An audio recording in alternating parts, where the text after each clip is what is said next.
Institute Bhopal में आपका।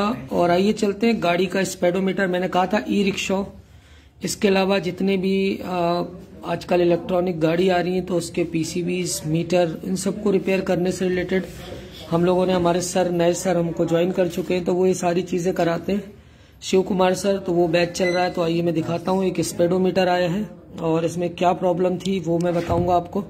Basically ये स्पीडोमीटर था और इसमें प्रॉब्लम ये है कि इसमें लाइट तो आती है, लेकिन क्या होता है मीटर लाइट नहीं आ रही है मीटर पर, तो इसके अलावा इसका स्पीडोमीटर काम नहीं कर रहा है। और इसमें क्या क्या पीसीबी में खराबी आती है वो चीज मैं आपको बताता हूँ। तो सबसे पहले हम इसको खोल रहे हैं, तो आइए देखते हैं इसको खोलते हैं और किस तरह से इसमें चीजें होती हैं मैं आपको दिखाता हूँ। पहले ये बता दूं कि ये आपका जैसे इससे डेट सेट होती है। आप ए और बी करके दो जो अपने रास्ते होते हैं आने और जाने का उसको सेट कर सकते हैं यहाँ से। और ओवरऑल कितने किलोमीटर चली गाड़ी वो यहाँ पर दिखाता है। तो इसकी प्रोम में सारी चीजें लोडेड होती हैं। वहां पर एफएफ इस तरह से कोई कोडिंग आए तो 50 से 55 हजार के बीच, इस तरह से बहुत सारे कोडिंग्स होते हैं जिसको हम समझ सकते हैं कि ये ई प्रोम को हम उसका डेटा कॉपी करके देख सकते हैं। बहुत सारी चीजें होती है इसमें, तो वो सारी चीजें मैं आपको दिखाने जा रहा हूँ। इसमें क्या क्या खराबियां आती है चलिए दिखाता हूँ मैं। तो सबसे पहले देखिए ये हमारे पास एक मीटर है और इसको हम खोलने जा रहे हैं। देखिए खोल रहे हैं इसको, सर इसको खुलवा रहे हैं पूरा और इसमें सारी चीजें अभी आपको मैं दिखाता हूँ। तो यहाँ पर आ जाइए। देखिए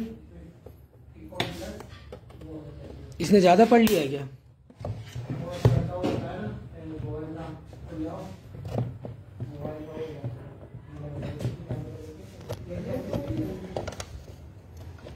सारे लॉक पर ये काम करता है।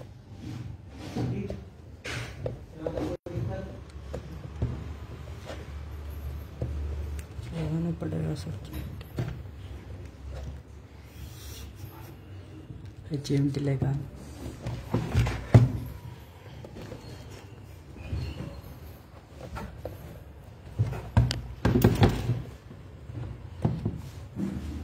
आराम से खोलना होता है इसको, लॉक टूटने के चांस होते हैं, तो संभाल के काम करिए कभी भी।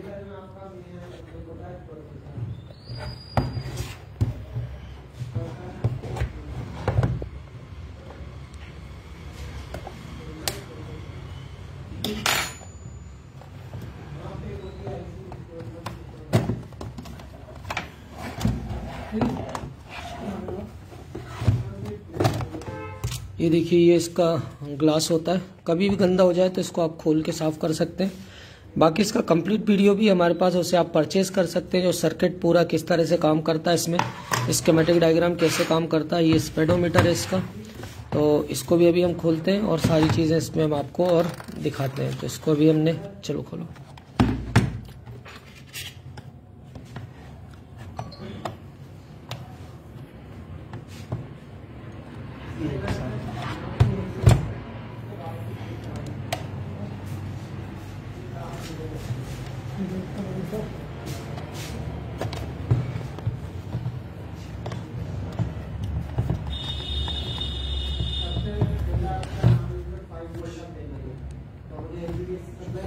किसी भी तरह की एडवांस लेवल रिपेयरिंग हो, माइक्रो लेवल रिपेयरिंग हो, गाड़ी की मेन पीसीबी हो, इसके अलावा ई रिक्शा का चार्जर हो, CCNA CCNP लाइनेक्स हो, माइक्रोसॉफ्ट सर्वर हो, सारी चीज़ें हम लोग कराते हैं। और पूरी तरह से हम सारी चीज़ों को इसमें करा के सारा रेडी करवाते हैं। इसको 2-3 बार घुमाना होता है और इसको ऊपर खींचना होता है, तो इस तरह से ये बाहर आ जाता है। ठीक है, ये देखिए ये चीज़ जो इसको रोक के रखती है। अब आगे खुलते हैं इसको।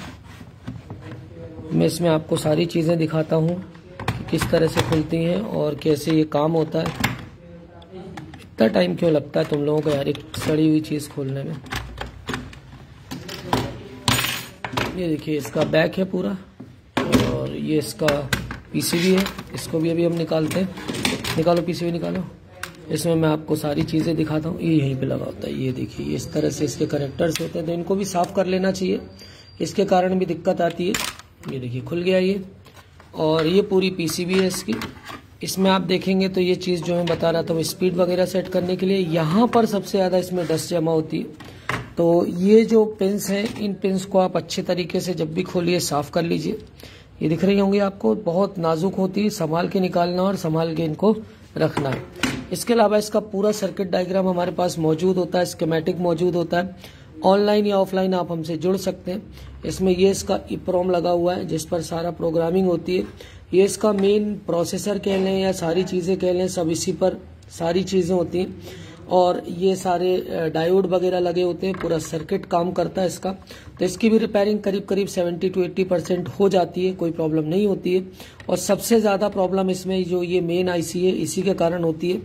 धीरे धीरे करके मीटर फंक्शंस उसके बंद होते जाते हैं, कभी लाइट बंद हो रही है, कभी लाइट नहीं चल रही, कभी मीटर चलने लगता है। EE0R ऑन का एरर भी इसी के थ्रू आ जाता है। और बहुत सारी चीज़ें होती हैं जिसके कारण क्या होती है, आपको इसमें प्रॉब्लम्स देखने को मिलती हैं। इसके अलावा आप यहाँ पर देख पा रहे होंगे ये एक कंपोनेंट लगा हुआ है, ये भी जाता है। ये कैपेसिटर्स कई बार फूल जाते हैं बहुत दिनों में, अगर लंबा समय हो जाए तो इसे भी हमें चेंज करना होता है। इसके अलावा देखिए मीटर की ये जो मोटर है, ये देखिए आप इस तरह से देख रहे होंगे, ये आवाज़ आ रही होगी ये। तो ये आपका स्पीडोमीटर इस तरह से, इसमें डिजिटल है पूरा, तो ये देखिए इस तरह से लग जाता है इसमें। फिर लाइट आती है तो आपको यहाँ पर लाइट दिखती है। तो ये देखिए इस तरह से इसको मैंने यहाँ पर लगा दिया है। तो ये पूरा इस तरीके फ्री हो जाना चाहिए, देखिए ये। और इसको घुमा के क्या किया जाता है, निकाला और लगाया जाता है। तो ये पूरा ये मोटर इसमें पीछे काम करती है। इसमें देखिए ये आपका कार के अंदर जाकर ये कनेक्टर्स क्या होते हैं, वायर से क्या होते हैं, पूरे कनेक्ट होते हैं। और फिर ये देखिए इसको भी साफ कर लेना चाहिए। इसमें जो मेन प्रॉब्लम्स आती है, देखिए एक तो इसमें डस्ट होती है। इसके अलावा ये वायर्स, ये जो कनेक्टर्स हैं इनमें डस्ट होती है, जो नॉर्मल कार्ड लेवल पे जो आप काम करना चाहें तो इतनी चीज़ें। इसके अलावा डस्टिंग की प्रॉब्लम हो सकती है।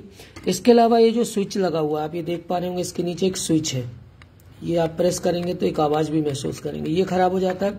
और सबसे ज़्यादा प्रॉब्लम होती है इसमें, जो भी प्रॉब्लम आती है इसके कारण आती है, रोम के कारण, और ये जो IC है इसके कारण। सबसे ज़्यादा ये IC खराब होती है, और एक और ये लगा होता है, ठीक है। ये 3-4 चीज़ें इसमें खराब होती हैं। इसके अलावा ये कैपेसिटर्स इसके क्या होते हैं, फूलते फटते हैं, रेयर केस होता है, और ये कंपोनेंट इसका खराब होता है। तो इसमें सारी चीज़ें हम कराते हैं, एक एक चीज़ डिटेल के साथ, स्पीडोमीटर से लेके सारी चीज़ें। किसी भी तरह कोर्स के लिए आप हमें ज्वाइन कर सकते हैं। Thanks for the watch.